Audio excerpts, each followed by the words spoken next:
Officials announced they have positively identified 55 of the 67 victims from Wednesday night's mid-air collision between an American Airlines passenger flight and a military Black Hawk helicopter. There are still many answers over how this could happen. Authorities are advocating change regarding military aircraft and commercial airspace. Well, here to talk about the latest information of what we know is former air traffic controller and CEO of Summers Capital, Rich Summers, who is also the host of the Rich Summers Report. Thank you so much for joining us. Steph, thank you for having me this morning. So we have a lot to get to, but first I want to give viewers some perspective. You were an air traffic controller for 11 years. What was that training like? The training is very rigorous. So you go out to Oklahoma City typically for the initial training. It's about 3 to 4 months. Once you get through Oklahoma City, then you will be placed into a facility. You either go to a radar facility, which will be in a center or an approach facility, which is all radar. And you're talking to the aircraft and the pilots work in radar scopes, or you go to a tower. And so depending on your skill level and what your experience is, you will go to one of the two. Typically, if you are higher skill level, you will go to the radar facilities, and then if you are lower skill level, you will go to the tower facilities, generally speaking. And then based on that, you might move around a little bit. So you might start a tower, you might go up to a center, and vice versa. So what was your position in there? Because you told me that you were even a trainer for the air traffic controller. Tell us more about that. Yeah, so I did 6 years at Los Angeles Center, which is high altitude, and then I did 5 years at SoCal Approach, which at the time was the busiest air traffic facility in the world in terms of operations per day. They did about 7,000 aircraft per day, every 24-hour period. I did a lot of training. A lot of folks will train after they certify. It's part of the job description. And there's always a lot of new hires coming in due to the big fire that occurred during Reagan's presidency when there was the big air traffic control strike. And so because a lot of those controllers got fired back then, we have a mandatory age out at age 56, which is the mandatory retirement age. And so because of all the retirees that were occurring, there was a big hiring going on. And so I did a lot of training and trained a lot of folks during my 11 years there. Yeah, a lot to get to with that, and it's just such a fascinating job, as you said there. And there is a age cutoff of when you can actually train to become an air traffic controller. Now, getting to the crash itself, we've listened to some of the tapes, and you can hear an air traffic controller asking the Black Hawk if they see the CRJ, that American Airlines flight, and they reply, "Visual separation." What does that tell you, and what have you gathered from the recordings so far? Yeah, so the PAT was a helicopter, as you mentioned. They were on a training mission. A lot of these military pilots are relatively young, so they should be handled with extra caution. We do know that the PAT did report the American CRJs, American Eagle CRJ-7 in sight, but the PAT was 200 feet high along the Potomac River. I listened to the tapes, and what I heard was the controller noticed this about 21 seconds prior to the collision, asked Pat to confirm he had American in sight. He said, yes, we'll maintain visual separation, which is great. Now that's on the helicopter. However, what the controller did not mention was that they had converging courses, and what I think likely happened, and of course I'm speculating, I'm willing to be wrong here, but what I think likely happened was the helicopter pilot had a different aircraft in sight.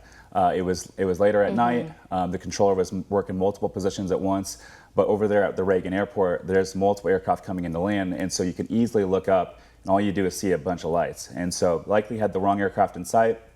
The controller was silent for about 17 seconds leading up to the incident. There was no traffic reported to or called out to the American coming in, the CRJ-7. There was no sort of collision avoidance or anything of that nature in the 17 seconds. And then after the crash for 16 seconds, I heard silence until another pilot came on and said, "Tower, did you see the crash?" And I want to ask more about all of this, but specifically about how it was revealed that there was one controller handling two jobs. There's been conflicting reports of whether that's normal. Have you ever been in that sort of situation where you've had to do two jobs of directing helicopters and other aircraft? All the time. So staffing has been an issue for the entire 11 years that I worked there. Since I've left in 2020, it's definitely been an issue. I believe it's gotten worse from the folks that I still know that do it. because of it, we're forced to always work multiple positions combined. And there's been a lot of times when I was working there where it was very unsafe working multiple aircraft, multiple positions at once. And I think this was the case during this DC crash, unfortunately. Hey guys, real quick, I just wanted to personally thank you for listening to this podcast. It means the world to me. The only way this show grows is by word of mouth. If there's anyone in your circle that could benefit from this podcast, it would mean the world to me if you could share it with them via text or maybe on your Instagram story. And I'll be sure to keep an eye out on my Instagram for shares so I can reshare you on my Instagram story. Again, thank you so much for listening, and it means the world to me. Now back to the show. Now, NTSB board member J. Todd Inman said the aircraft communicate using different radio frequencies. We know that the recordings online of air traffic communication before the crash don't contain the helicopter's ultra-high frequency. Do you know what exactly that means and how that plays into this whole investigation that we now see because of this deadly collision? Yeah, so when aircraft are flying, they're either flying using radios of UHF or VHF. As air traffic controllers, we use VHF. And so the helicopter pilot was probably monitoring a couple of different frequencies, but I can also say the air traffic controller was also listening and monitoring to a few different frequencies because they were working multiple positions at once. And so from a controller standpoint, when you're monitoring multiple frequencies, there's a lot of aircraft that are bleeding over and stepping on each other, and so you might miss readback because an aircraft is talking on one frequency and you might have an aircraft on another frequency, and so you can only listen to one at a time, but you might hear them both at the same time, which makes it hard to kind of work through your shift. And I want to show viewers a video that I've flown into Reagan National Airport numerous times, and I want to show this video because I always like to take videos of flights landing, and it is just, once you reach the Potomac, you're there. You're getting your phone out ready to text, hey, yeah, I've landed. That's really how close you are to landing. And it's just so horrific, these circumstances that have come about. I know you've been in contact with some of the people you still keep in contact with at the FAA. What have they told you? Well, first of all, my heart and condolences go out to all the 67 families involved. Yeah. From the folks that I have spoke to regarding this incident, what I do know is the staffing was definitely a big issue. It's continued to get worse progressively. I know the FAA currently is in a lawsuit right now due to declining about 1,000 well-qualified air traffic controllers due to the DEI stuff that's going on. I do know that. But I do know the main thing, I think the main cause of this issue really is the lack of staffing overall within the FAA, working multiple sectors and positions at once. And then obviously the equipment. The equipment with the FAA is very outdated. I mean, it was the case when I was there. We're working with 30, 40-year-old equipment. And then the last thing I'll say is this. I think that there's definitely a gap in terms of the quality of hires that have been brought onto the agency. Yeah. It was the case when I was there. I saw a lot of people getting signed off.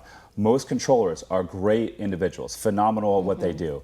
But I will confidently say that there are some controllers that got through the program because of staffing that should not have been signed off and are very, very unsafe working the system. And I think the taxpayers out here in America, the flying public should know that there's a small percentage of them out there that are controlling that should not be controlling airplanes. At the end of the day, you're an air traffic controller, not an air traffic monitor. Control the situation. And I think that that's such a great point to hone in on, is that you're an air traffic controller, not a monitor.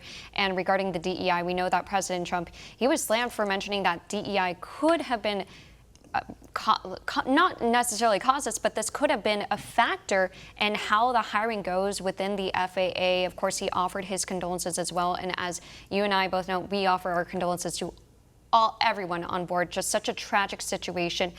What you mentioned how the equipment at the FAA is very outdated. What other changes would you like to see, or at least when you were at the FAA, did you think should be implemented, especially in order for something like this to never happen again? Yeah, I mean, unfortunately, because the equipment is so old, there's a lot of pressure and responsibility on the controllers, and due to human error, right, there's just going to be errors in the system and all that sort of thing. But because we have such good technology with the computers and the flight systems within all the aircraft, I think eventually we would transition to a little bit less responsibility on the controllers and a little bit more responsibility on the technology that we have. However, it's a tricky situation because the controllers are backed by a union and the labor laws and all that sort of stuff. So I don't know how that will play out, but I will say in a day where we have a lot of technology, AI and social media, the aircraft have a lot of really like inept technology in their cockpits.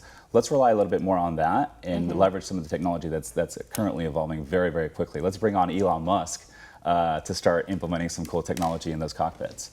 Yeah, it'll be really interesting to see what this investigation reveals once it's completed, what changes come about. We already know that there's been the Transportation Secretary Sean Duffy said that they've restricted military helicopters except in the case of a medical emergency because of this crash as a result. So it'll be interesting to see what changes come about. Again, Rich Summers, the CEO of Summers Capital and former FAA controller for 11 years. Thank you so much again for your time. Appreciate you. Thank you.